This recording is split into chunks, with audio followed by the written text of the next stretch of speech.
A roda do tempo gira e eras vêm e vão, deixando memórias que se transformam em lendas. As lendas desvanecem em mitos e até o mito já está há muito esquecido quando a era que o viu nascer retorna. Em uma era, chamada por alguns de a Terceira Era, uma era ainda por vir, uma era há muito passada, um vento se ergueu nas montanhas da névoa. O vento não era o início. O girar da roda não tem inícios nem fins, mas era um início.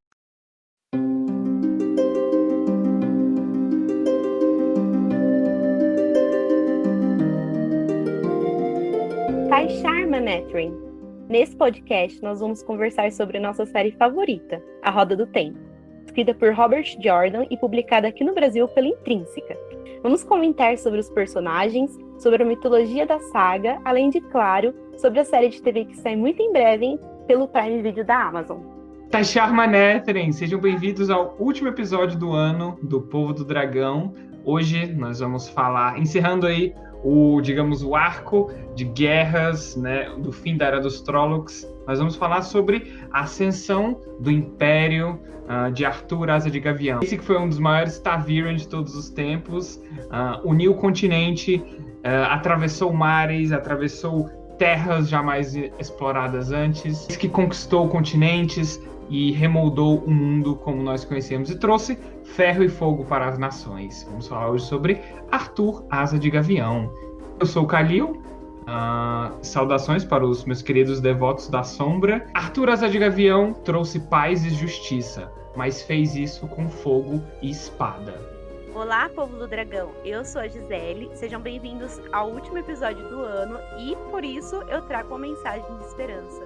Há de ser o que a roda tecer, mas não consigo acreditar que ela teça um fim para a esperança. Ei pessoal, meu nome é Luan e hoje a gente vai falar desse que é um dos meus heróis favoritos da Trombeta de Valer.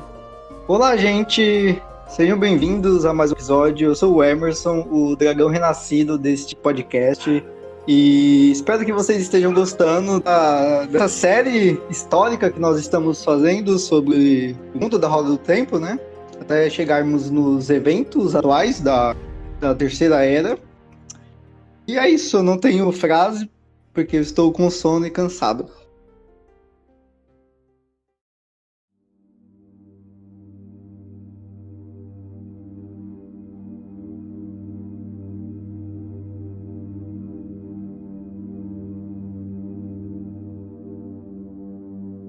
Para começarmos esse episódio, é importante a gente relembrar o que aconteceu no mundo no final da Guerra dos Trollocs. Então, depois de todo aquele conflito extremamente devastador que remoldou as nações surgiram, nações caíram, e aí o mundo meio que entrou num período de paz, assim, não paz, um período entre guerras, porque como veremos mais à frente, o conflito vai novamente se instaurar em Randland.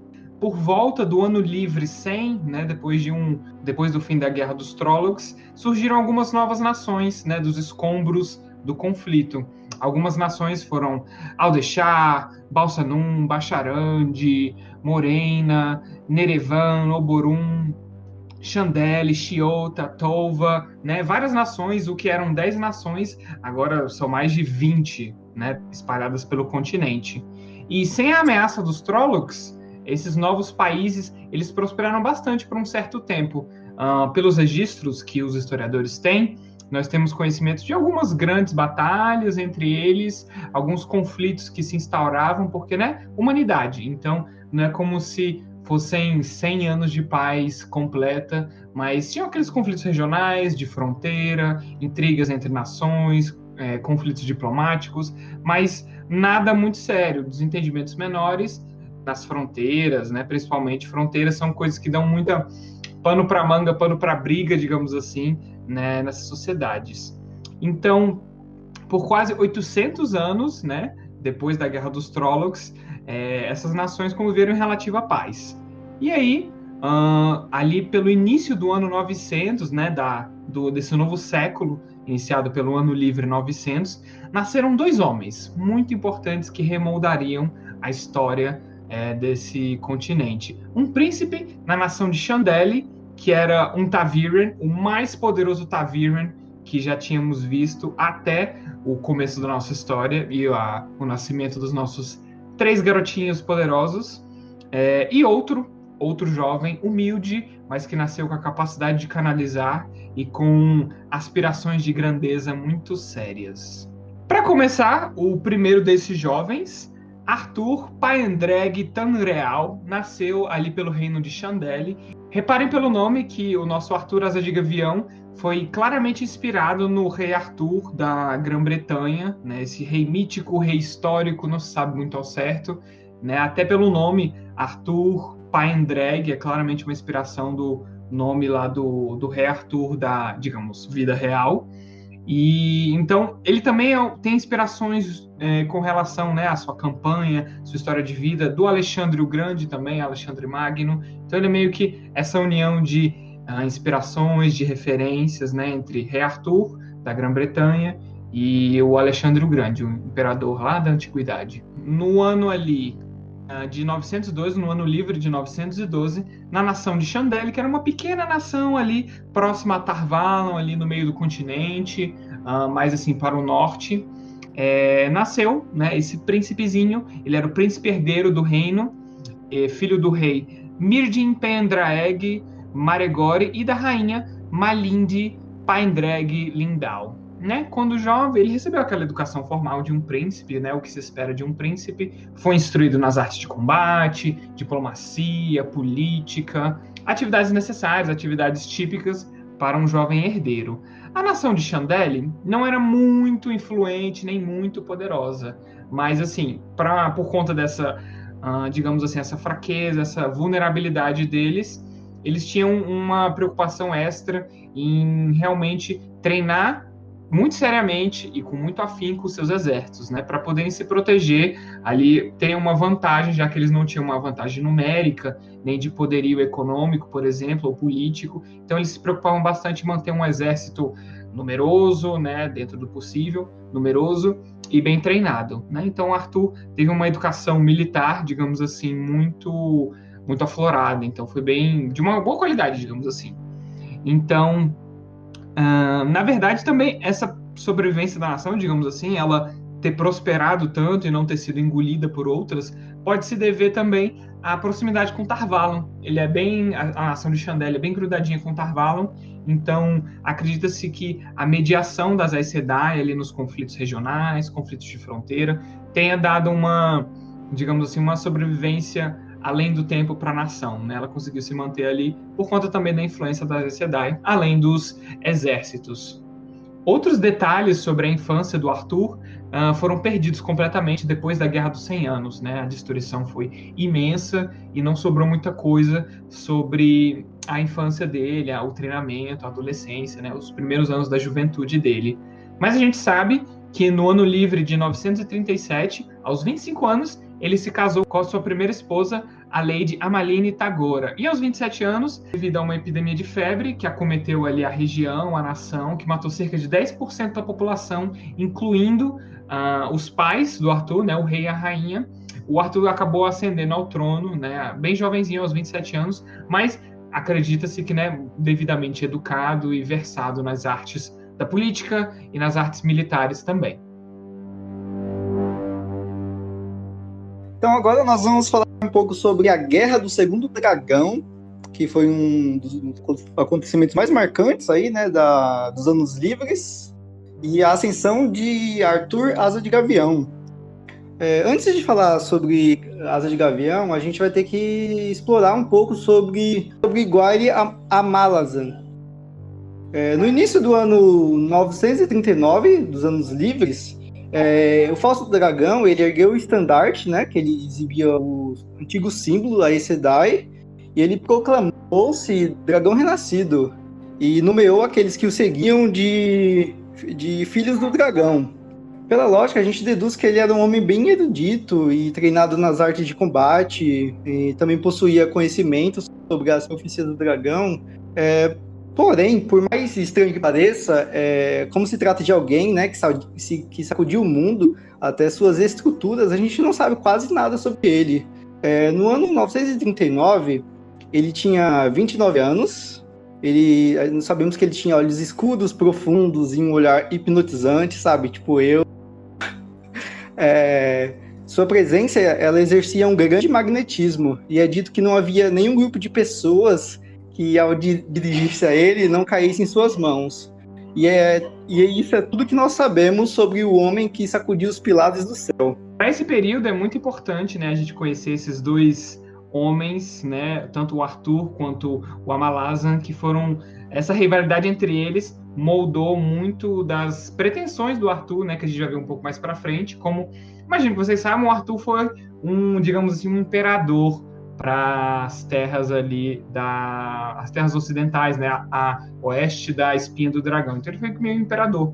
Então essa guerra, esse conflito dele com o segundo dragão, né, com o Amalazan, né, que a gente vai conhecer daqui a pouco, foi muito importante. Mas antes de a gente falar sobre esse conflito, existe uma teoria muito, não famosa, mas uma teoria muito incrível, assim, que tem muita credibilidade sobre o Amalazan em si, né? Existe uma pessoa teorizou, né, lá no site Theoryland, que, na verdade, o Amalazan, quando ele se declarou dragão renascido, na verdade, ele seria realmente a reencarnação da alma do Lúthien, né? Em vez de... Porque tivemos o Lúthien lá na Era das Lendas, como dragão, e o Rand al'Thor na história que a gente conhece.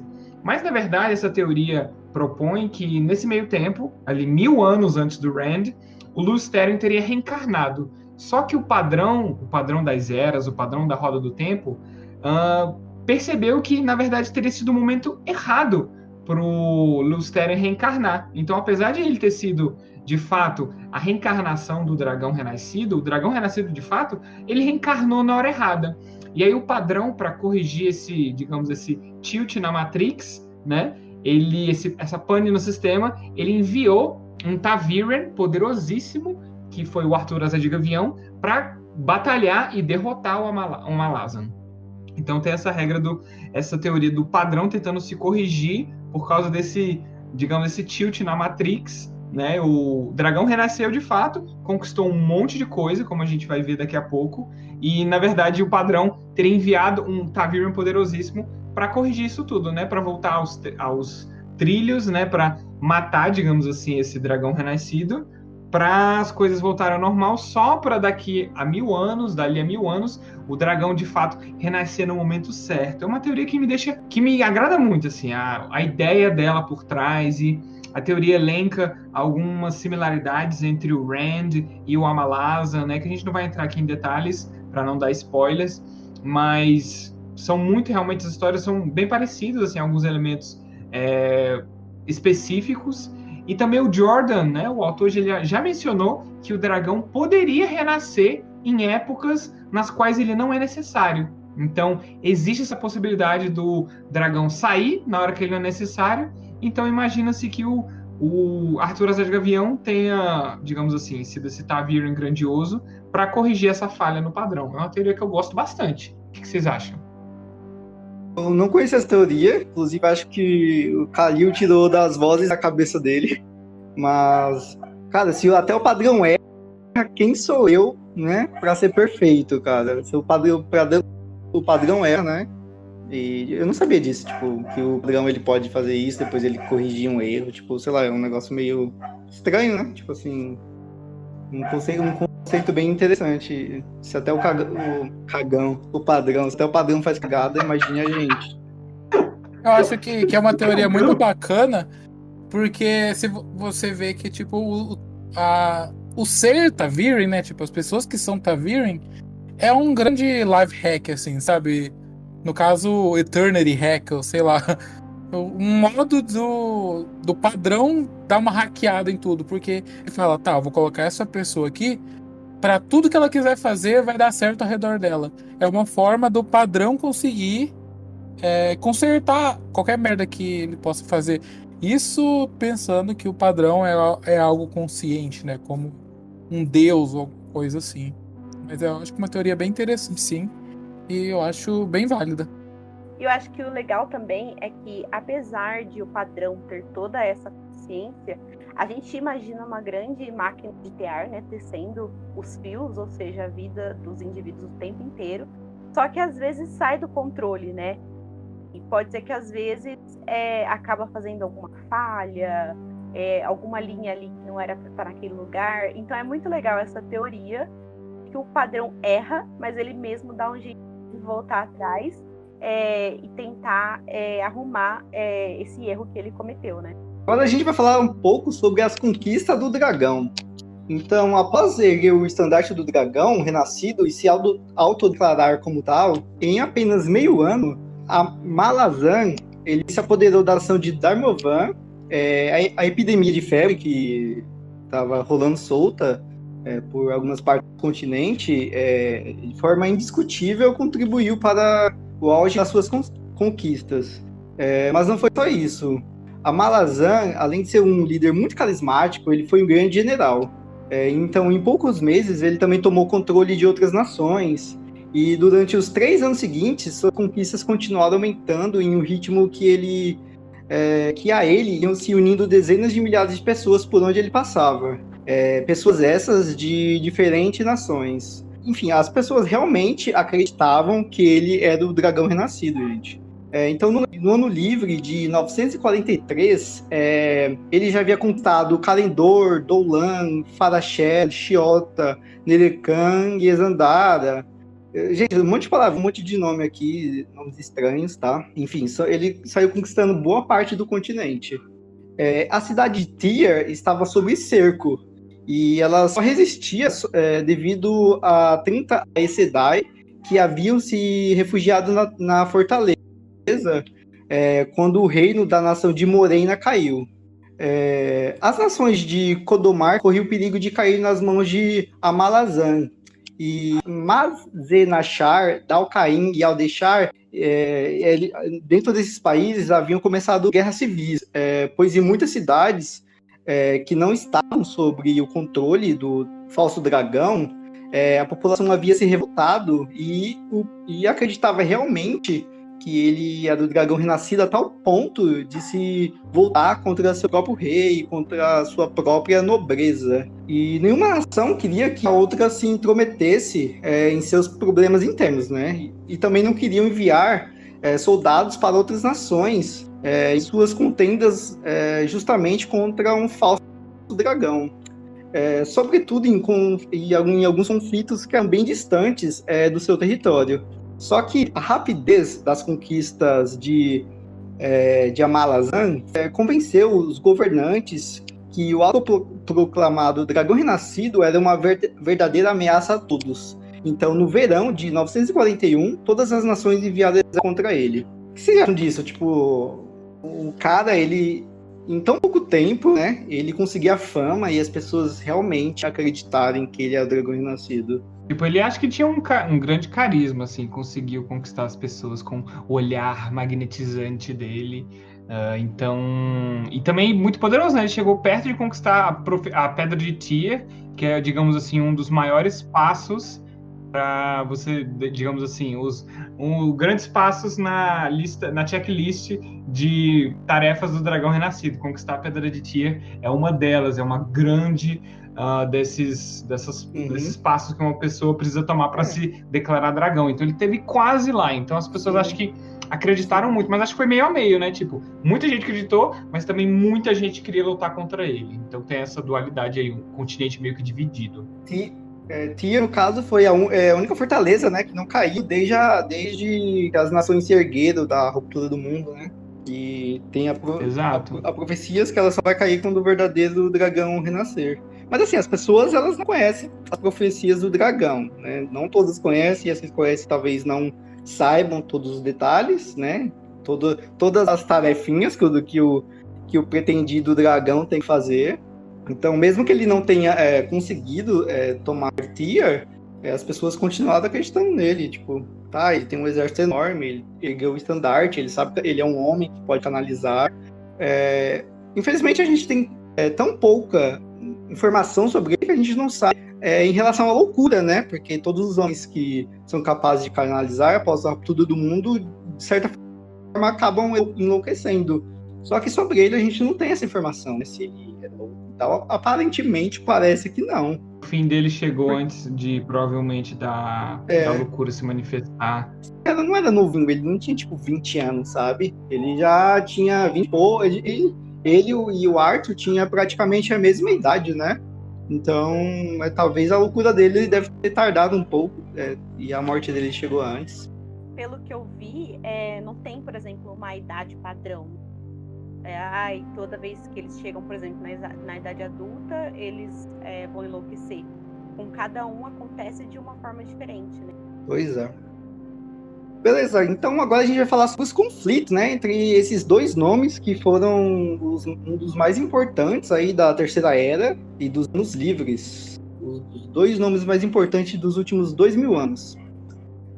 Então, o país que Arthur, Asa de Gavião, que ainda não era conhecido como Asa de Gavião, né, o país que ele nasceu era um país pequeno, né, e ele era um país que, por ser pequeno, eles precisavam ter um exército muito treinado, um exército bastante profissional, que eles conseguiam rechaçar as invasões vindas de seus vizinhos. Então, governado já pelo jovem Arthur Paindrag, ele ainda não é conhecido como Arthur de Gavião, ele foi uma das primeiras nações a enviar um exército lá na primavera do ano de 940. Os governantes generais, né, de acordo com as fontes, pareciam sempre irritados com o fato de que eles se deram conta que Arthur e Amazalan sempre se igualavam quando eles se enfrentavam diretamente. Arthur ele não perdeu nenhuma batalha sequer contra Amalazan, ficava um empate no pior dos casos. No ano de 942, Arthur já era conhecido como Arthur Asa de Gavião, e seu símbolo pessoal era o falcão dourado. E o estandarte de Shandari era representado por 3 falcões dourados em pleno voo. Todas as fontes afirmam que o título de Asa de Gavião é devido à velocidade com que Arthur ele movia seus exércitos, suas tropas. Ainda assim, Shandali era uma potência menor, e em nenhum momento da guerra ela liderou a aliança das nações contra o falso dragão. Os combates mais decisivos da guerra, conhecida como a Guerra do Segundo Dragão, ocorreram na primavera do ano de 943. Ou seja, essa guerra já durava cerca de 3 anos entre os exércitos, e na primavera aconteceu um embate que foi bem decisivo. O exército de Arthur e do Falso Dragão, eles não sabiam da proximidade um do outro, né? De acordo com fontes, ele tinha aproximadamente 25 mil homens na sua infantaria e 12 mil a cavalaria, dos quais muitos eram soldados de Tar-Valon. E também havia no exército dele um número indeterminado de Aes Sedai. Já o Falso Dragão possuía 41 mil homens na infantaria e 25 mil na cavalaria, ou seja, um número bem superior aos números de Asa de Gavião. Ele aparentemente tinha a intenção de atravessar a nação de Marazid e atacar Tova. O Falso Dragão ele era conhecido por ir além muito do que os outros considerariam campo de batalha óbvio, né? Para começar uma batalha. E procurava sempre alcançar a retaguarda de seu inimigo. Então, Asa de Gavião dos Marazides, pelo Passo Giovanni, e muito longe da pequena cidade de Endersole, para enviar seus batedores à frente e fazer um contato com o Falso Dragão. E ele queria aproximar pela passagem sul. Enfim, detalhes de guerra. Então, a batalha deles, né, dos próximos 2 dias, seriam estudados rapidamente pelos militares. No caso, a região que a batalha se deu, agora, no caso, é muito arborizada e muito montanhosa, então limitava severamente a utilidade da cavalaria. Então, o Falso Dragão, em uma grande parte de seu exército, acabou seguindo a pé. Eles tinham vantagem devido ao seu número, então a balança pendia para o lado de Amalazan. Ambos os exércitos sofreram pesadas baixas, mas o maior contingente do Falso Dragão permitiu a ele lidar melhor com essas perdas. Em 2 ocasiões, apenas a rápida reorganização das forças de Asa de Gavião impediu o inimigo de cercar os seus flancos. As Aes Sedai, qualquer que tenha sido, o seu número, mal foram capazes de se igualar com a Malazan no uso do poder único. Ao anoitecer, foi um milagre que Asa de Gavião ainda tenha mantido seu exército agrupado. E um anônimo contemporâneo escreveu: foi apenas pelas graças da luz, ou então pelo dom dado pela sombra de fazer os homens segui-lo, mesmo com a certeza da morte. E para qualquer outro general, o seguinte movimento era óbvio: recuar com o que restou dos seus exércitos pela escuridão. Porém, Asa de Gavião não era um general qualquer. Então, Asa de Gavião ele começou a recuar pelo norte, e se deu a batalha. E assim que ele teve certeza que os batedores do Falso Dragão tinham visto esse movimento, a retaguarda de Asa de Gavião começou uma feroz investida, como se fosse proteger o seu exército da influência dos batedores do Falso Dragão. Então, Asa de Gavião dividiu suas tropas contradizendo as táticas militares mais estabelecidas. E enviou um lado para o leste e outro para o oeste. O Falso Dragão, sem dúvida, ele confiava muito nos relatórios dos seus batedores, né? E acreditou que a retirada de Gavião foi o melhor movimento, que o exército dele já estava em desvantagem e já era praticamente derrotado. E apenas um louco, né, iria contemplar um ataque flanqueando as suas forças naquele terrível terreno logo à noite. Um louco ou um general, né, cujas tropas o seguiriam mesmo até o poço da perdição. Então, quando a primeira luz da aurora surgiu, o exército de Amalazan ele foi se preparando para se mover, e foi então que Arthur Asa de Gavião atacou. Então, sua infantaria, que foi dividida, caiu sobre o acampamento pelo leste e pelo oeste, enquanto a cavalaria, durante a noite, havia feito um trajeto de 50 milhas, atingiu o exército do Falso Dragão logo pelo sul. Então, pego de surpresa, as forças de Amazalan chegaram muito perto de colapsar logo na primeira hora. Então, o Falso Dragão ele poderia ter virado batalha, né, como ele já tinha feito muitas vezes antes. Mas Asa de Gavião e sua cavalaria, com muitas Aes Sedai, foram diretamente para o estandarte de Amazalan. O Falso Dragão possuía tamanha força e habilidade com poder único que, quando atacado por 6 Aes Sedai, matou uma e estancou outras 2. Porém, no fim do combate, ele foi capturado. Dada a sua capacidade de canalizar, né, então, histórias de um duelo homem a homem contra a Asa de Gavião, sabe? Aquela história mais heróica que Arthur Asa de Gavião teria conseguido derrotar o Falso Dragão sozinho, foi totalmente descartado. E até o próprio Asa de Gavião, ele sempre negou esse fato.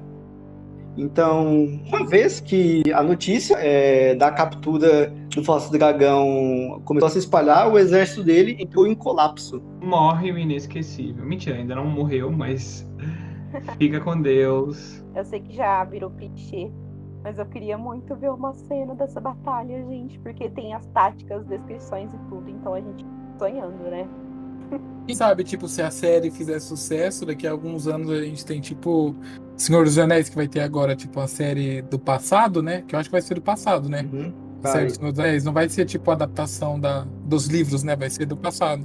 Então, não sei. Mas, enfim, tipo, a ideia era isso, sabe? Que, tipo, fizessem coisas de antes. Igual aquela ideia que a gente falou no episódio dos Abandonados, que seria uma série de episódios antológicos, né? Que em cada um ia contar o episódio 1, ia ser uma minissérie. A gente pode, sei lá, pegar tem material pra caramba, né? temporadas antológicas e fazer, tipo, épocas diferentes. Tipo, a temporada do Arthur Asa de Gavião. Tem uma coisa para adaptar, né? Das histórias da roda. Eu gostaria mais sobre a queda de Manetheren, mas essa parte aqui, segundo... Ele não foi exatamente segundo dragão, eu acho que antes dele teve outros. Logo depois da ruptura, né? Mas não com tanta força e visibilidade, o estrago que ele fez. Mas eu acho que daria uns episódios bem legais sobre a ascensão dele, queda, e também falar um pouquinho sobre o Asa de Gavião, que foi uma figura histórica bastante importante. Eu gostaria muito. Só que, não sei, né? Porque, tipo assim, tem Game of Thrones, que é a série principal, tipo, fez um baita sucesso e, tipo, até agora nada de nenhuma spin-off, sabe? Tipo assim, tem... Tá saindo, vai sair. Vai sair Fogo e Sangue e tal, mas o pessoal tá cagando, mano. Eu tô cagando, por exemplo. Ah, porque tá em produção ainda. Vamos ver na hora que sair trailer. Emerson, você é hater. Eu não tô cagando, não, tá? A pandemia aconteceu. Eu não sou hater, mas tipo, The tipo, Witcher também. The Witcher saiu aí a primeira temporada, já vai sair prequel também, porque fez um puta sucesso, daí já vai ter prequel. E eu acho essa história do Arthur Asa de Gavião mais interessante para adaptar do que a Era das Lendas. Eu acho que o Zayu seria um foda também, hein? eu gosto da Guerra dos Trollocs, eu acho, tipo, mais épico, sabe? Eu acho, porra, mano, aí você dá e matando um exército inteiro de Krigas da Sombra e depois morrendo, né? Então, Poderia fazer filmes também. Bora fazer uma franquia toda. Watchverse. Quero. Nossa. Watch You.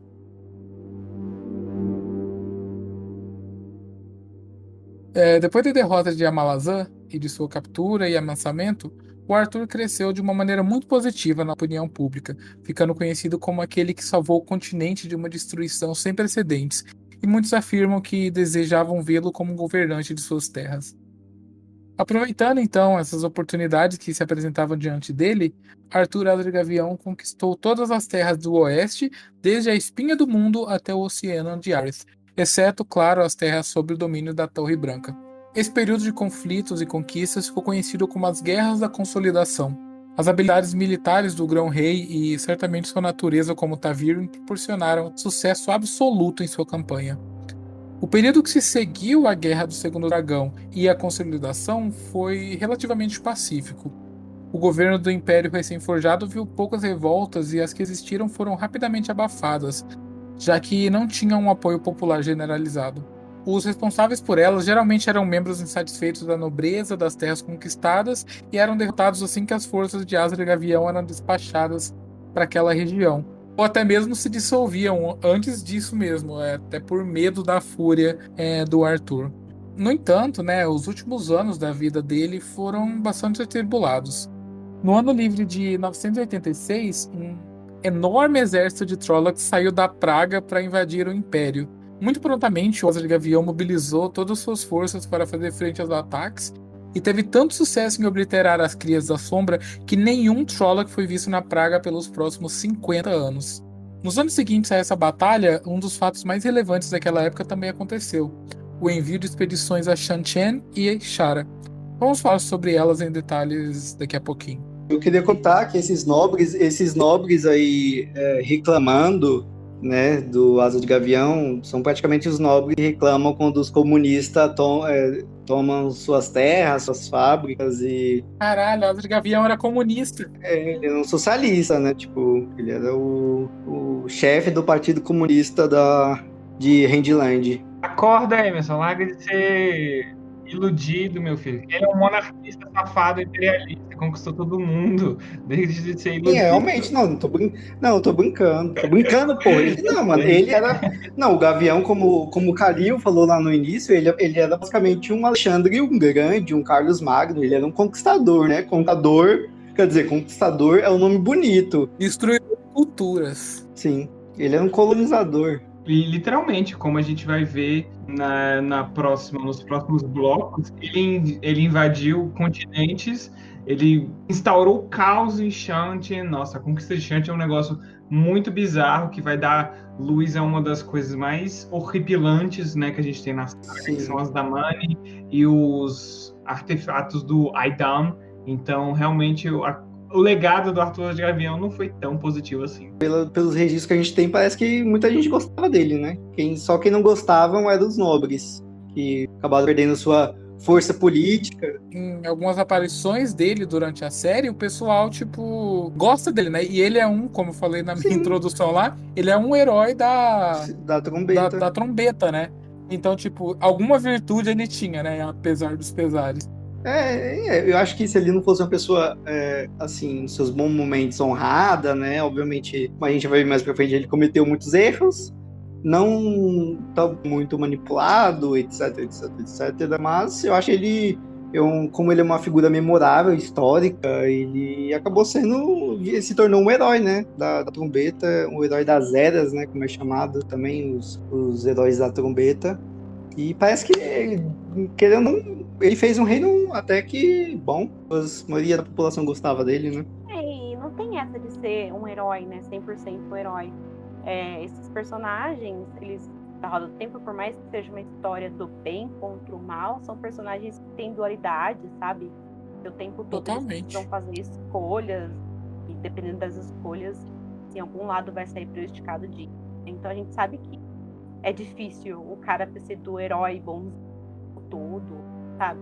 Roda do Tempo, o negócio legal é que não é nada maniqueísta, né? Tipo, você não tem um vilão que é 100% vilão, um herói que é 100% herói. Você tem sempre esses tons, né? Tipo, ninguém é nunca sempre bom ou sempre ruim. Na verdade, eu acho que a Roda do Tempo ela é sim maniqueísta, porque a gente tem realmente ali uma história de bem contra o mal, mas eu acho que o legal é que ela vai além e ela mostra que mesmo esse tipo de história não é tão fácil escolher o seu lado, né? Então, por exemplo, a gente tem na nossa história atual o Randy, que é o mocinho, né? Que é o personagem principal, e ele flerta constantemente ali com situações que impedem dele ser esse personagem 100% bom. O que eu falo em questão, tipo, dele de não ser tão maniqueísta é no sentido, tipo, que por mais que algumas pessoas estejam lutando do lado do mal, entre aspas, né? Algumas têm intenções boas mesmo assim, sabe?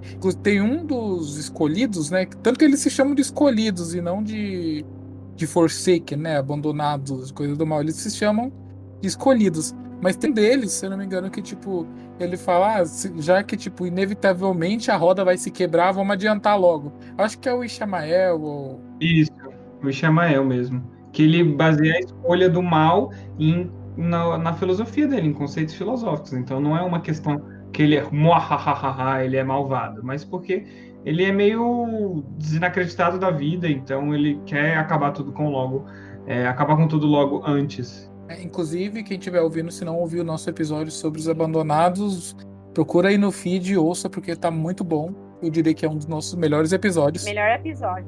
Então, dando continuidade, o Asa de Gavião era muito amado e respeitado pelo povo, como a gente já falou. Não há nenhuma dúvida disso. Durante uma revolta em Seifer contra seu governo, rumores dizem que quando o exército imperial chegou à região para lidar com a situação, a população do local já havia aprisionado os rebeldes para serem entregues à justiça do Grão-Rei. Ih, que estranho isso, né? É meio que quando você vê em Star Wars que, tipo, aquele povo que é a favor do Império, né? Por isso que é meio estranho essa questão do Asa de Gavião, né? Mas, enfim. O Arthur não mandou erguer nenhum monumento à sua imagem, mas é sabido que em praticamente toda a cidade sob seu domínio, as pessoas construíram algum memorial ou algum monumento em sua homenagem. Infelizmente, nenhuma sobreviveu à Guerra dos 100 Anos. Sabemos que, além de amado, Arthur Asa de Gavião era também um governante bem justo. As fontes que exaltam suas falhas e falam mal do Arthur são sempre as escritas por nobres de terras conquistadas que não estavam nada satisfeitos com o rebaixamento das suas posições agora sob o império dividido entre províncias. Os governadores dessas regiões nunca eram nomeados por Arthur dentre pessoas que nasceram nessas províncias, de modo a impedir que os governadores criassem privilégios especiais para suas famílias ou estabelecessem redes locais de corrupção. É interessante, né? O que vocês acham disso? Eu acho que poderia gerar algumas injustiças, sei lá. O que vocês acham? Como assim injustiças? Eu acho que é uma jogada inteligente, assim, pra destruir um pouquinho a base local, sei lá. Se for corrupta, né? Às vezes nem era, então pode gerar problemas. Que no meu ver, assim, pelo menos, eu imagino que, tipo, isso seria como do nada chegar alguém te governando de fora, sabe? Não ser mais pessoa daquele lugar. É como se chegasse, sei lá, Estados Unidos aqui e falasse que agora o presidente do Brasil vai ser americano, sabe? Alguma coisa assim. E querendo ou não, as pessoas querem ver pessoas conhecidas no poder, né? É sempre ruim você tá lá e de repente chegar um cara que você nunca viu, não sabe de onde que ele é, quais são as índoles dele, sabe? E ele do nada começar a governar, sabe? Não do nada, né? Ele foi escolhido pelo governante, mas mesmo assim, acho que causa mesmo um estranhamento. Entendi. Às vezes o Arthur ele estava preocupado, ele não estava tão preocupado com esse aspecto, porque ele, né, digamos assim, ele já era tão amado pelo povo, então com a opinião popular talvez ele não tenha se preocupado tanto, então ele se focou mesmo em destruir digamos assim, as conspirações dos nobres locais, porque ele já sabia que o povo ia amar ele de qualquer jeito, e então ele podia escolher qualquer governante que o apoio popular ele teria, então ele ia só focar em desestabilizar a rede da nobreza, digamos assim. Mas são só histórias, recontos que a gente tem, né? Então a gente não sabe como de fato foi lá naquela época. Bacana tudo isso, né? Todo esse modelo de governo dele. O Grão-Rei valorizava muito a competência de seus funcionários e desprezava fortemente a ineficiência de burocratas negligentes. Ele prezava pelo julgamento justo de qualquer pessoa, nobre ou plebeu. Nos tribunais, as pessoas eram julgadas por 3 juízes e por um júri composto apenas por pessoas comuns. Até mesmo os nobres eram julgados por esses tribunais, dificultando que recebessem vista grossa de seus pares. O Império de Arthur era considerado muito seguro pelos historiadores. Existe um ditado muito famoso da época que dizia que uma donzela poderia cavalgar sozinha e cheia de joias de um lado ao outro do reino de asa de gavião, sem medo de ser incomodada. O Grão-Rei criou uma guarda civil muito bem treinada e eficiente que fazia a segurança do império nas estradas e nos vilarejos. Não se sabe muito sobre a vida pessoal do Arthur. Ele foi primeiramente casado com Amaline Pendrag Tagore, um casamento por amor, ao que tudo indica. No ano livre de 942, Amaline deu à luz a gêmeos, Amira e Modair, e apesar de sabermos que o casal teve mais filhos, nada se sabe sobre eles. No ano livre de 959, Modair foi morto em batalha e essa morte foi sentida profundamente pelo Asa de Gavião, mas nada comparado às mortes por envenenamento da esposa Amaline e de seus 3 filhos restantes, que quase acabaram de vez com o Grão-Rei, no ano livre de 961. Os chamados Anos da Fúria Silenciosa, que se seguiram, testemunharam a desastrosa tentativa da invasão das forças do Império ao deserto Aiel, no ano livre de 964. Fontes dizem que Arthur havia completamente abandonado o comedimento na sua busca pelos assassinos de sua família. Fala-se em mais de 100 execuções. A última nação a cair sob seu domínio, ao deixar, recebeu uma dose sem precedentes de crueldade e as pessoas tinham medo que essa nova onda impiedosa de raiva fosse destruir o reino. A salvação do Império chegou por meio da nova esposa de Arthur, Tamika. Eu acho triste, né, tipo, essa reta final aqui, que, tipo assim, a esposa dele é morta, um filho é morto em combate, depois mais 3 são envenenados, né, tipo, tem uma teoria de quem foi o responsável por essas mortes, e eu falo mais pra frente. Não, e o pior que é a reta final dessa primeira etapa da vida dele, porque ele ainda vai se casar novamente e tragédias vão se seguir. Então, esses anos da fúria silenciosa, assim, são meio tristes mesmo. Tipo, há vários filhos dele, mais a mulher envenenados, assim, de uma vez só. Então, eu imagino que isso deva ter tido um baque sinistro nele. Existe um ditado chamado inimigo do meu inimigo é meu amigo. E uma vez que esse inimigo então caia derrotado, como o Amalazan foi, o relacionamento entre Arthur, Asa de Gavião e as Aes Sedai foi um pouco tenso, estranha, sempre teve alguns momentos, agora ficou ainda mais com a desconfiança dele, então, para tentar descobrir quem envenenou a sua família, né? Então agora a gente vai saber um pouquinho sobre o rei contra as Aes Sedai. A gente não sabe muito sobre a Tamika, né? Mas especulamos que ela tenha sido uma canalizadora e possivelmente uma Aes Sedai renegada. Arthur a conheceu quando voltava do deserto Aiel e logo se casou com ela no ano seguinte. Tamika é reconhecida por ter feito Asa de Gavião retornar com suas políticas mais brandas e justas por todo o Império, né? Restaurando a reputação do Grão-Rei. Em 967 dos anos OAL, como já vi, nasceu o primeiro filho do casal, que é o Lutair Pendragon Moduin. O casal acabou tendo 3 ou 4 filhos, mas pouco se sabe, né, sobre ele. Pelo menos 2 dessas filhas eram mulheres, porque uma comandou a expedição Ashara e outra mencionada em uma carta encontrada na Biblioteca Real de Cairn. Tamika faleceu em 987 de causas desconhecidas. As relações dela com a Torre Branca eram bem distantes. Das duas, uma, ou a Emerlin Bonwin recusou, né, a receber Tamika, ou Tamika se recusou a atender o chamado da Emerlin por volta de 968, quando Tamika já era casada com Arthur Asa de Gavião. O que deixou ainda mais estranho, né, que Bonwin se recusasse a receber a esposa, né, do governante de todas as terras ao redor de Tar-Valon. Então, provavelmente, os rumores de que Tamika fosse uma Aes Sedai renegada devem ser verdadeiros, já que a punição para essas mulheres era muito severa.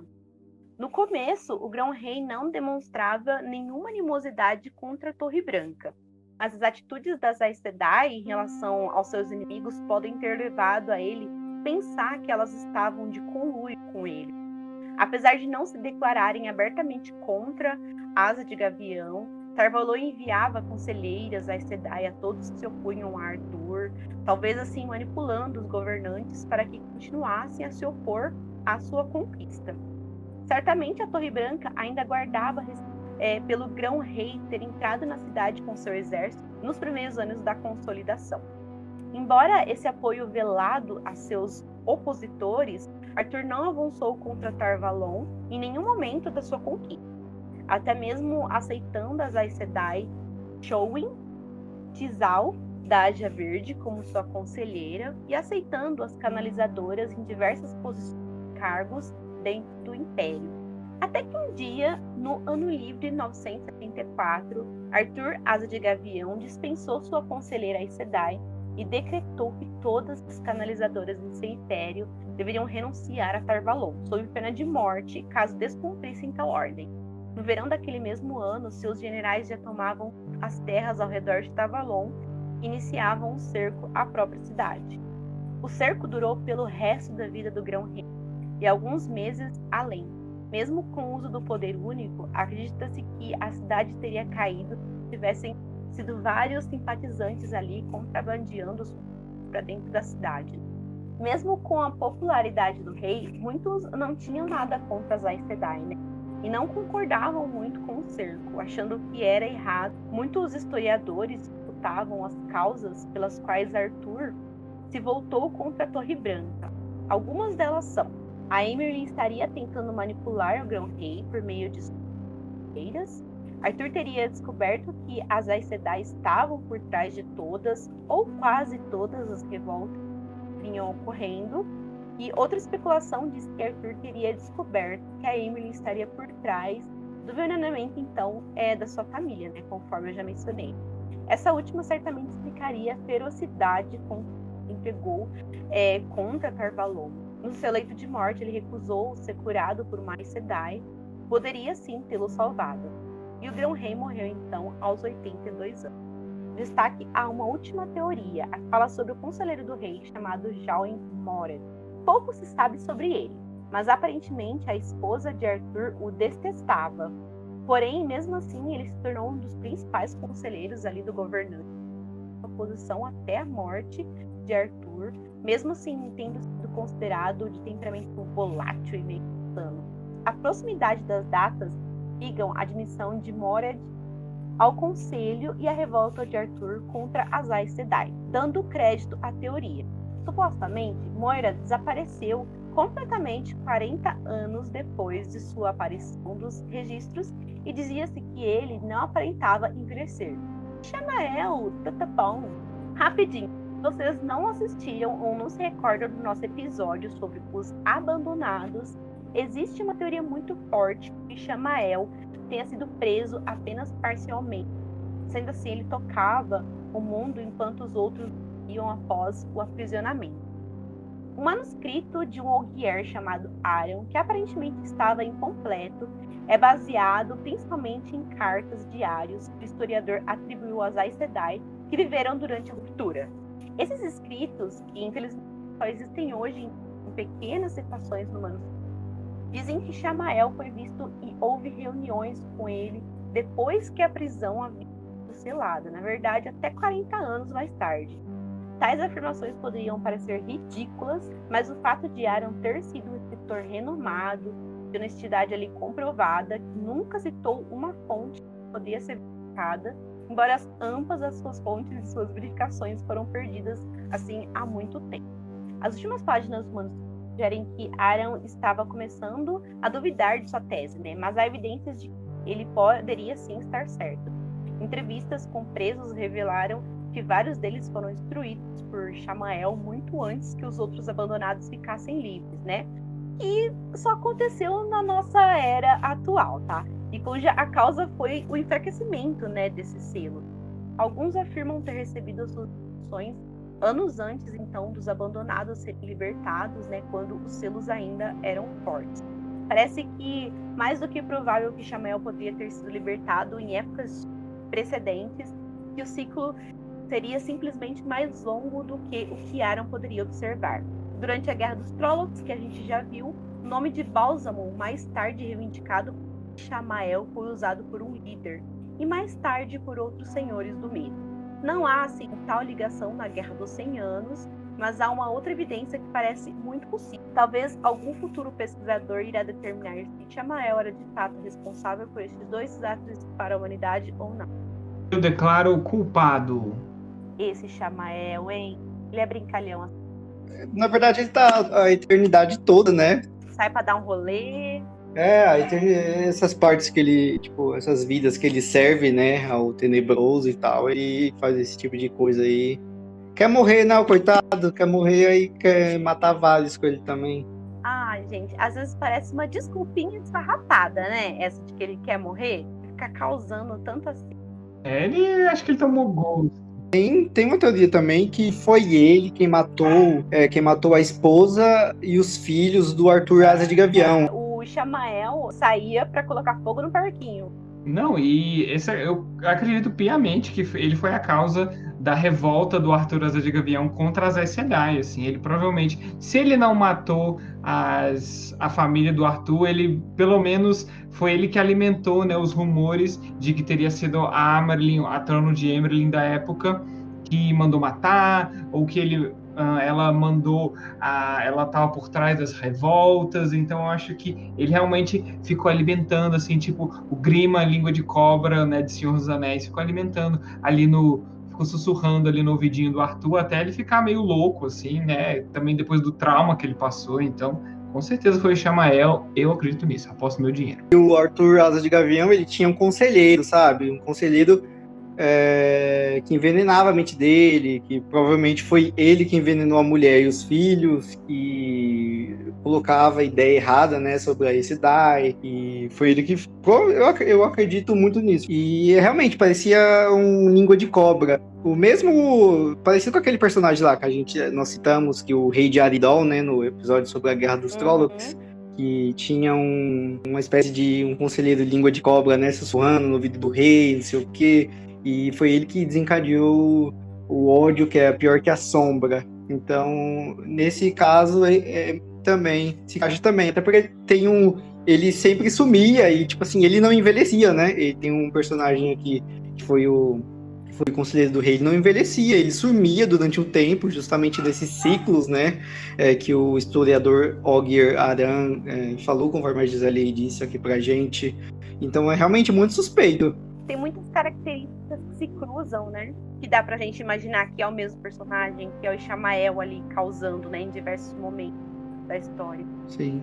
Você vê que ele era tão forte, né, tão poderoso que ele não foi selado completamente, ele conseguia libertar durante alguns ciclos. E justamente quando ele se libertou, foi causado essas duas maiores catástrofes desde a ruptura do mundo, que foi a Guerra dos Trollocs e a Guerra dos 100 Anos.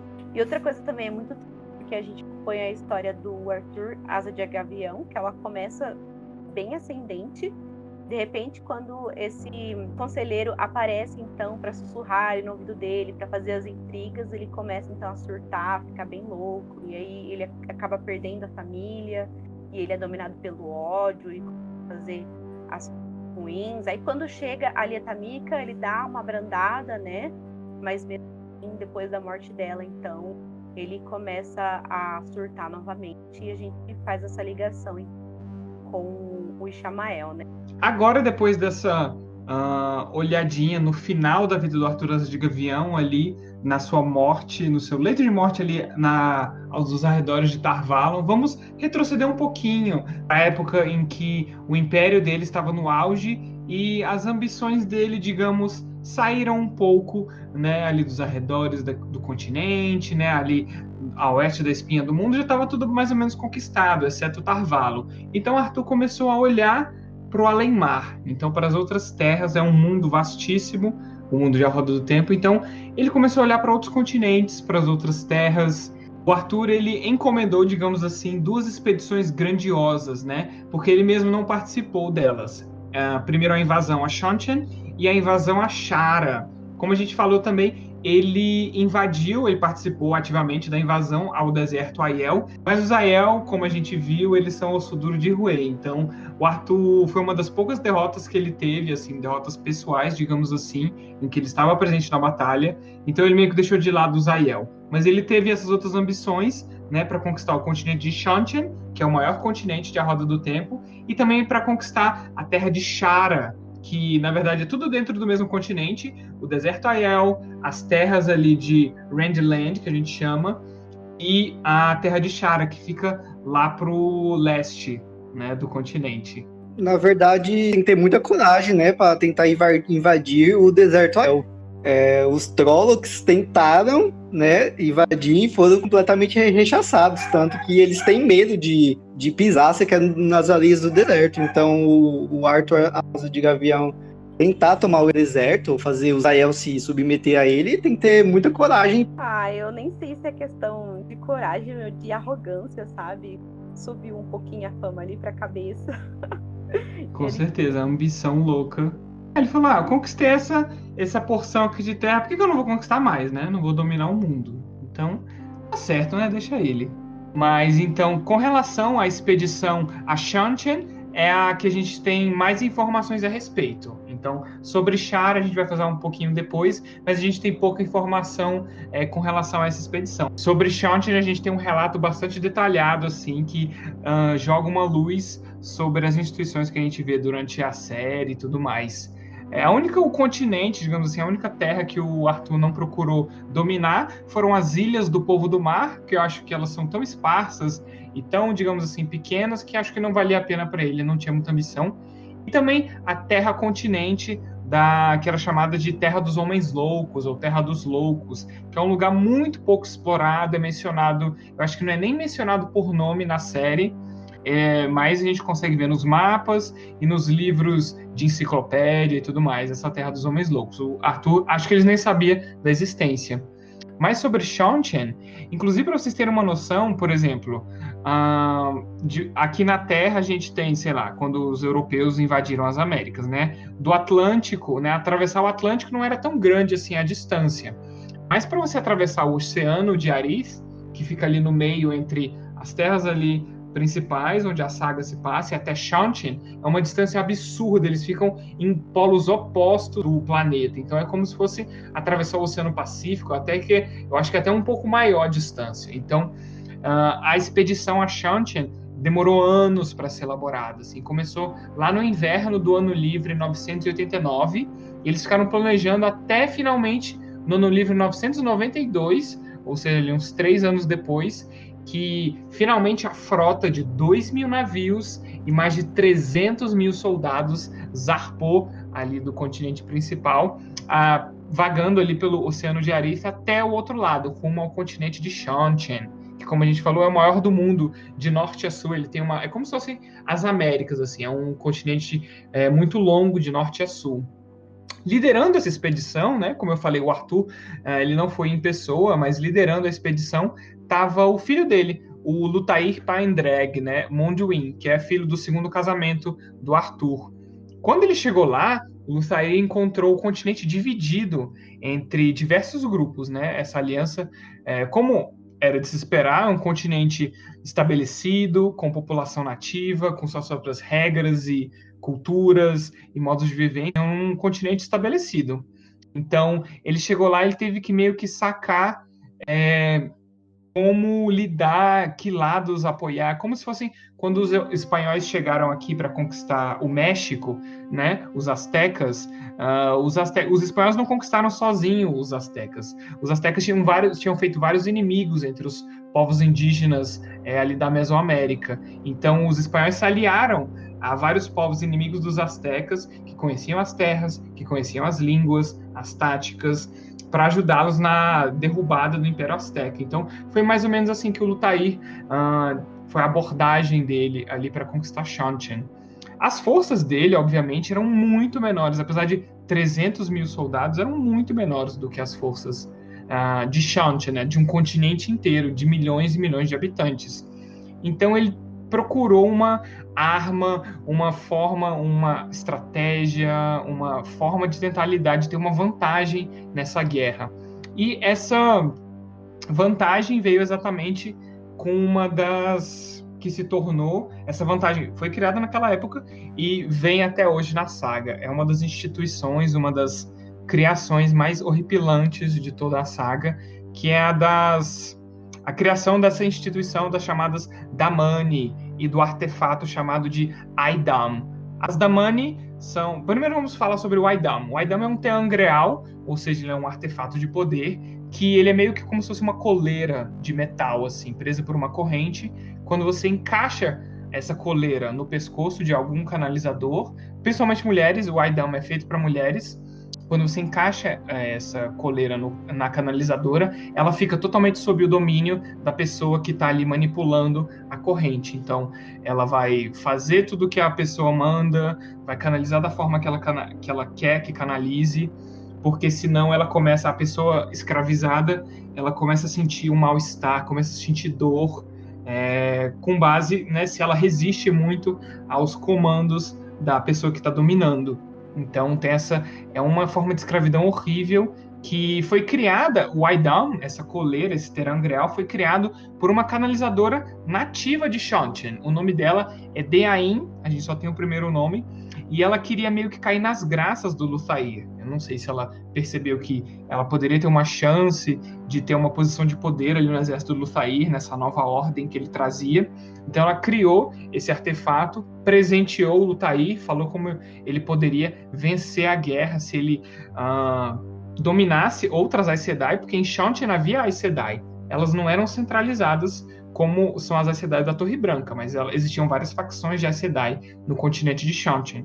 Então a Deain, ela queria obter uma vantagem, não sei o que ela queria, quais eram as intenções dela, apresentou o colar pro Luthair, ele aceitou, por enquanto, por alguns momentos, por alguns anos, não sei, ela teve realmente uma posição de poder ali no exército, nas forças do Luthair, mas ela acabou sendo encolarada, ela própria acabou sofrendo, tomando do próprio veneno, então ela foi encolarada também pelo Luthair, e a grande vantagem que o Aidam proporciona é que, as Aes Sedai, as canalizadoras que eram dominadas eram controladas, escravizadas por esse colar, elas viravam armas de guerra. As pessoas que as controlavam focavam em tessituras destrutivas, então realmente usavam as Aes Sedai como usam um tanque ou um canhão, controlando realmente só para usar os poderes, botam elas na linha de frente e, sei lá, ataca bola de fogo, terremoto, esse tipo de coisa, raios e trovões, essas coisas bizarras. Então era uma escravidão para guerra mesmo. Então o Luthair, ele começou a capturar várias Aes Sedai nativas e encolará-las. Obviamente, deve ter tido muita ajuda de algumas facções lá de Shanti. Então, essas pessoas encolaradas, essas mulheres encolaradas, ficaram conhecidas como Damani, Então, essas Damani foram uma instituição que não desapareceu de Shanti. Então, realmente é uma coisa ainda que existe lá no continente.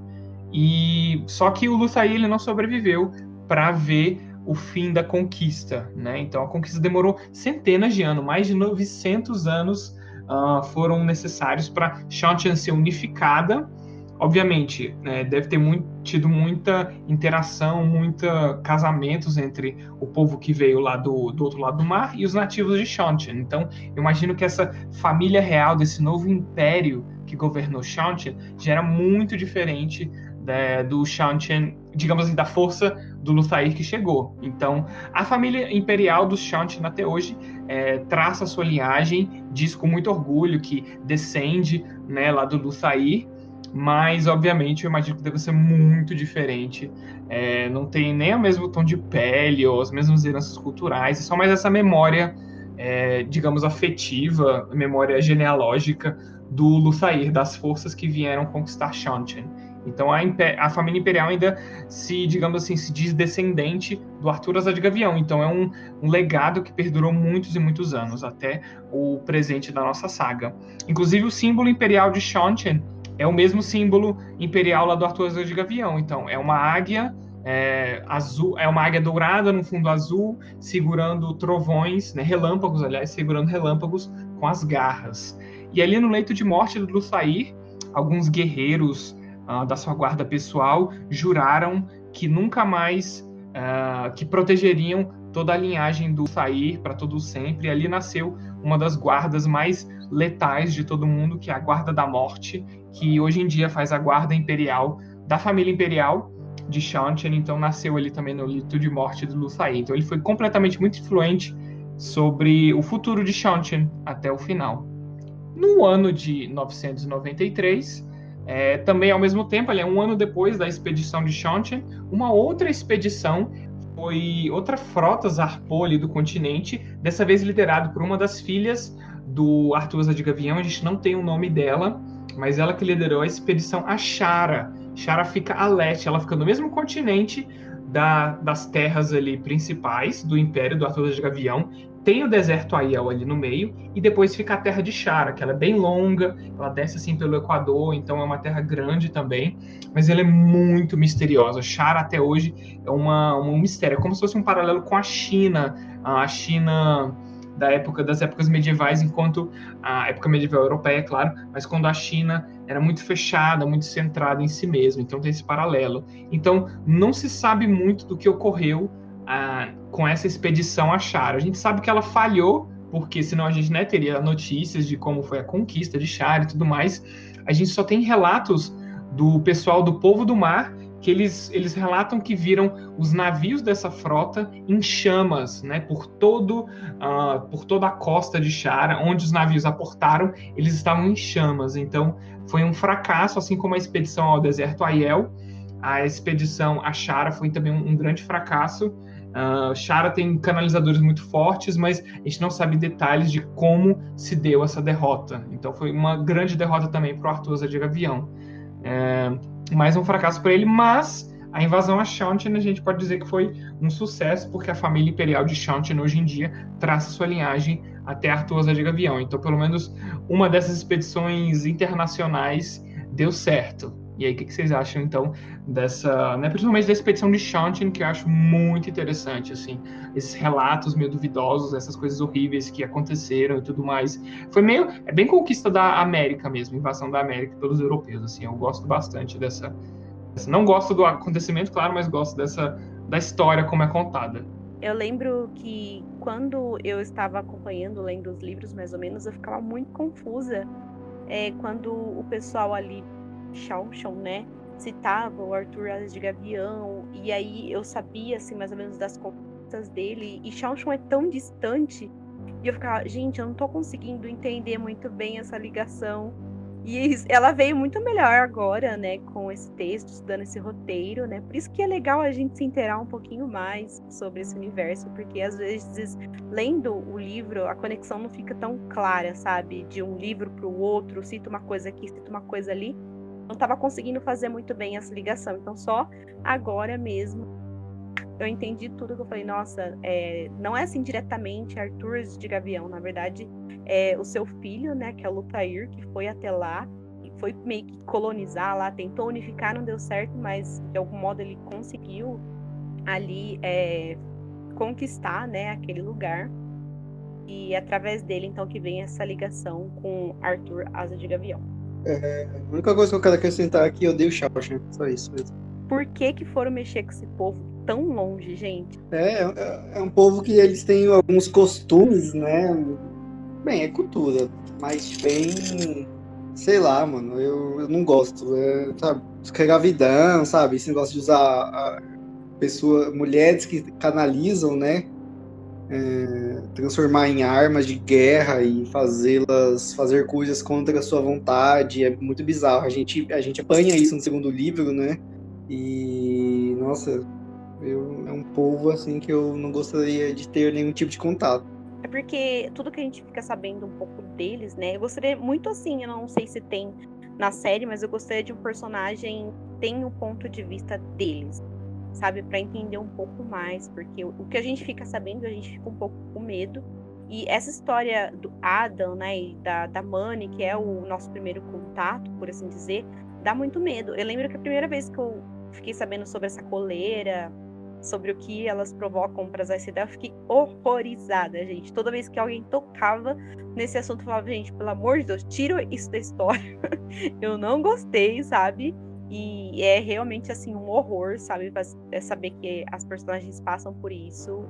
Nossa, eu odiava. Muito ruim. Sofro só de lembrar.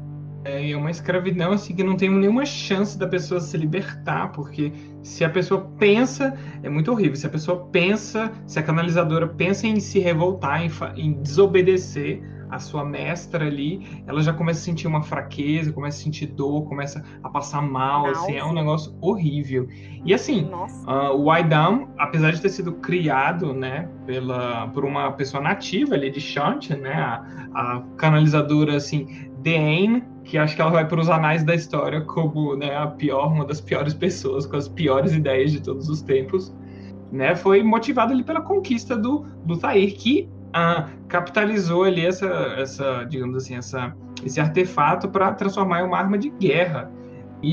Porque os Shanti eles tinham uma vantagem muito bizarra e interessante. Quando a gente fizer um episódio sobre eles, a gente vai ver que eles tinham animais que não eram animais comuns que se encontravam lá no continente principal, eram animais meio que monstruosos. Tem tipo uns lagartos voadores que não são dragões, mas porque eles não cospem fogo.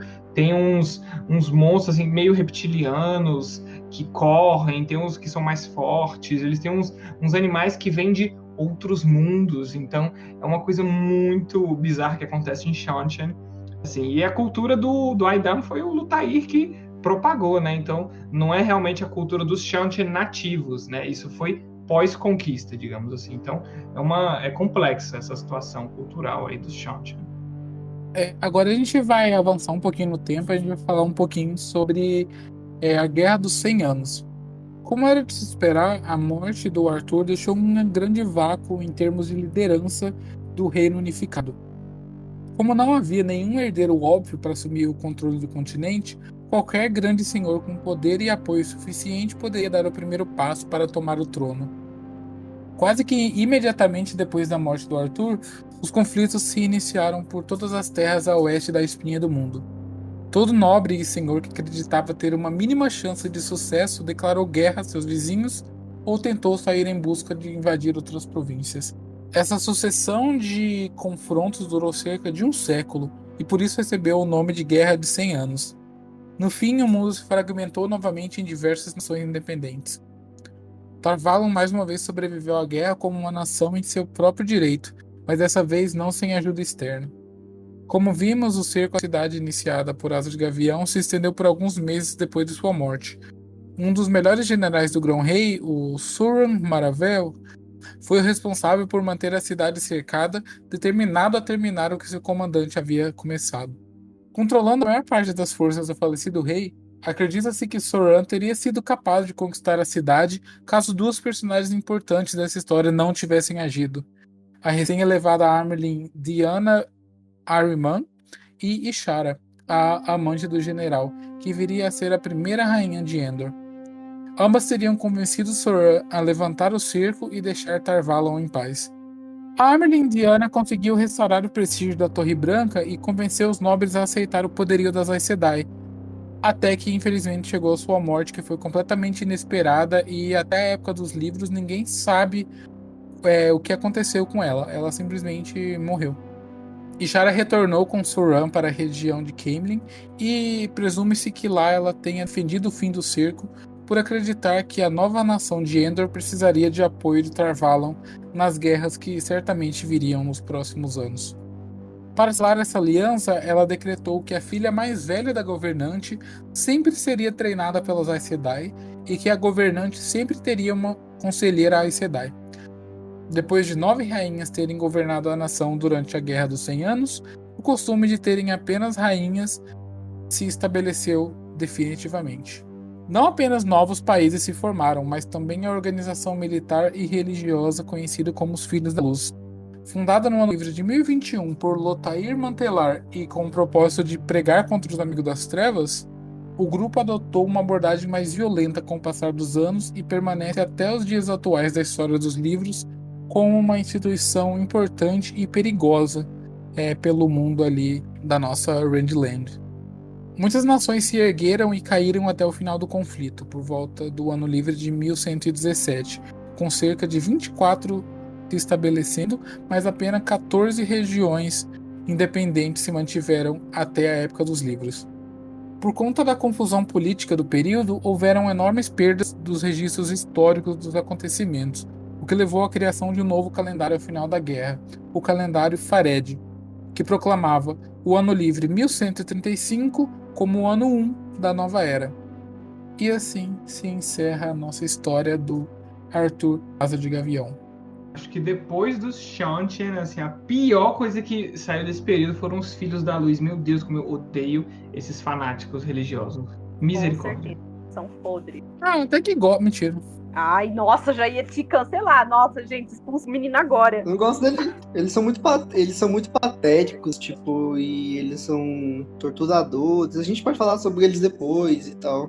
Se tiver um episódio só sobre os Filhos da Luz, não me chame. Declaramos que não haverá episódio sobre os Filhos da Luz, gente. Procurem outro podcast. Esse aqui não. Filhos da Luz, não contem com a gente pra nada. Vai ter sim. Se a gente vai falar do Shao Shan, tem que falar sobre eles também. Eles são a extrema direita de Randland. Misericórdia. Eles são a Universal. E aí, não sei se vocês repararam, mas Nova Era, então, é a era que se passa a nossa história atualmente.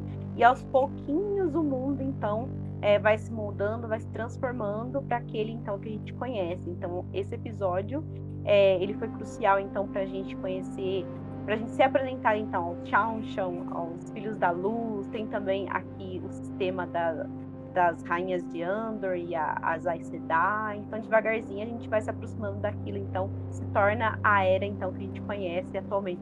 Sim, então a gente passou pela ruptura do mundo, a gente viu 10 grandes e poderosas nações se erguerem, né, das cinzas da ruptura do mundo. Nós as vimos ascenderem e depois serem destruídas pelas guerras dos Trollocs. E essas 10 nações darem origem a quase 30 reinos menores, né? E depois esses reinos serem meio que destruídos também, se transformarem e virarem cerca de, se eu não me engano, 14 nações, né? Que são as nações... As nações que os nossos protagonistas irão conhecer conforme eles forem andando aí pelo mundo nas suas aventuras.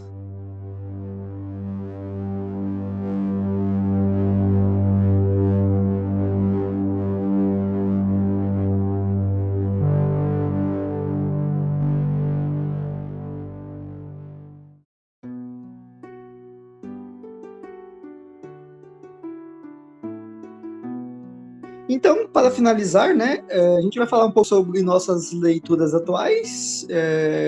Quem quer começar?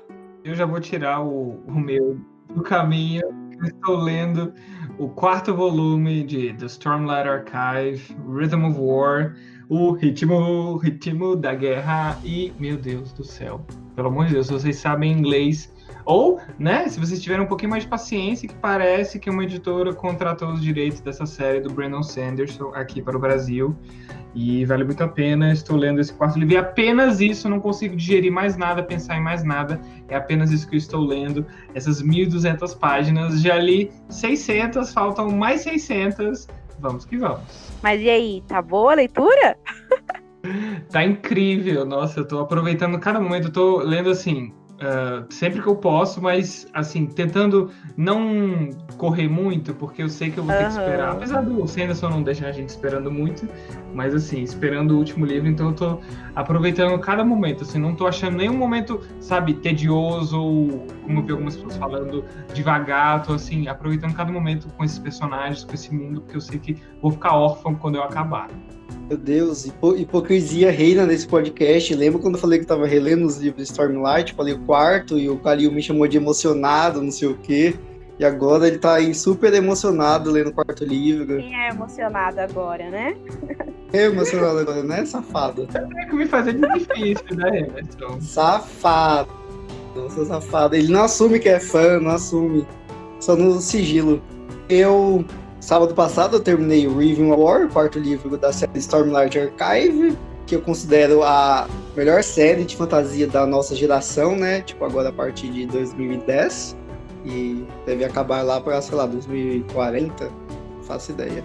No momento, eu estou lendo o Evangelho segundo Jesus Cristo, do José Saramago, que é uma releitura que ele faz, sabe? Da história de Jesus, que vai desde sua concepção, né, até a sua morte. E ele é um livro subversivo, sabe? Quando foi publicado, ele teve uma repercussão muito grande e bem negativa pela parte dos religiosos de Portugal, né, principalmente da Igreja Católica, tanto que o Saramago se autoexilou nas ilhas de Lanzarote, que fica ali próximo da Espanha, não sei exatamente onde fica entre Espanha e Portugal. E é isso, o Saramago ele é considerado como um grande crítico, né, do cristianismo e das instituições, dos dogmas religiosos. Então é uma obra que possui partes bem subversivas e eu estou gostando bastante. É considerada a obra-prima dele, junto com ensaio sobre a cegueira. E eu tô gostando. Eu só li 50 páginas, eu tô lendo devagarzinho, porque eu tô com um pouco de ressaca, né, pós-Stormlight. E é isso. Bom, gente, essa noite eu literalmente perdi o sono. Não conseguia dormir, eu peguei um livro pra ler, porque eu já tinha terminado todos os livros. Comecei a ler Piano Mecânico, do Kurt Vonnegut. E é sempre muito difícil você explicar desse autor, principalmente no começo, quando você está começando a história, que geralmente é muita confusão, pouca coisa faz sentido. Mas, pelo que entendi, é um futuro meio distópico ali. A gente tem um mundo dominado por gerentes, engenheiros, né? Esse é o lado privilegiado da história. E também por máquinas assim, substituíram os homens, né? Então eu não sei quando que essa história foi escrita, mas é uma distopia que tem muito a ver com o que a gente está vivendo agora. Eu tô na página 68 e tô tentando ainda compreender um pouco dessa história, porque é tudo muito, muito, muito maluco, gente. Bom, eu tô meio que numa semi-maratona para poder finalmente ler o Stormlight Archive, né? Essa semana eu terminei Elantris. Nas minhas férias agora, entre dezembro e janeiro, eu pretendo começar o primeiro de Stormlight, então só no 5º livro, daqui 2-3 anos, que eu vou estar atualizado para ler no lançamento com o pessoal. Mas o que eu tô lendo é isso, e agora mesmo que eu tô lendo, eu comprei o box dos Instrumentos Mortais. Todo mundo sabe que a Galera Record agora, na hora que ele tá gravando, tá tendo umas tretas aí. Mas, por coincidência, eu comecei a ler a série essa semana. Tô gostando muito do primeiro livro, é aquela coisa bem YA, sessão da tarde, de aventura e... Enfim, aquela coisa bem divertida. Altas atrapalhadas. Isso aí mesmo, aquela coisinha básica de YA 2010. Tá bem divertido, bem entretenedor, não sei se existe essa palavra. E pro clube do livro da empresa, o livro sorteado agora para dezembro foi Vermelho, Branco e Sangue Azul. Então eu comecei a ler também, dali um capítulo, tá daorinha. Esse Vermelho, Branco e Sangue Azul, ele é um OI também? Acho que não é o YA, na verdade, né? Acho que ele é no Adult, alguma coisa assim. É, isso, que acho que ele é um pouquinho adulto já, né? Só tem umas rolas, assim, umas coisinhas a mais, e aí o pessoal já fala que pode ser o YA. Misericórdia, senhor. Eu acho que seria o New Adult. Depois dessa, eu acho. Não, com certeza, acho que é New Adult. E Hot, sei lá. Hot. Eu já vi as editores falando que essa categoria de New Adult é só uma frescura que inventaram, que não... Ninguém publica livros visionando essa categoria. Então, tipo, é livro adulto mesmo, tem umas rolas. Rola. Na verdade, eu tô lendo e a escrita e tudo mais, é totalmente YA. O tema é YA, sabe? É só porque tem cena de sexo e eles falam New Adult, mas é YA. Porque essa categoria, acho que foram, sei lá, os booktubers que inventaram, alguma coisa assim, os booktubers gringos que inventaram essa categoria, porque eu já vi editores, né, americanos falando que essa categoria não é muito, né, flopou, digamos assim, não é uma categoria que se estabeleceu, sacou? É o YA ou é adulto? Obrigado, então, por mais uma vez estarem aqui com a gente, escutando o nosso podcast. Nós estamos encerrando essa fase histórica, digamos assim, já chegamos à nova era da saga principal, então os próximos episódios esperem. A gente não vai seguir digamos assim, os acontecimentos históricos, mas vamos nos debruçar sobre culturas. Então vamos ter um episódio sobre os Aiel, sobre o Seanchan, um episódio sobre as nações atuais. Então fiquem ligados aí, porque agora a gente vai conseguir se expandir e se aproximar mais um pouquinho da saga atual, da, digamos, linha do tempo do presente, né? Logo anterior ao Olho do Mundo, que é o primeiro livro da série. Então, boas festas, bom ano novo, bom Natal para quem comemora, e nos vemos em 2021. Taixar Povo do Dragão.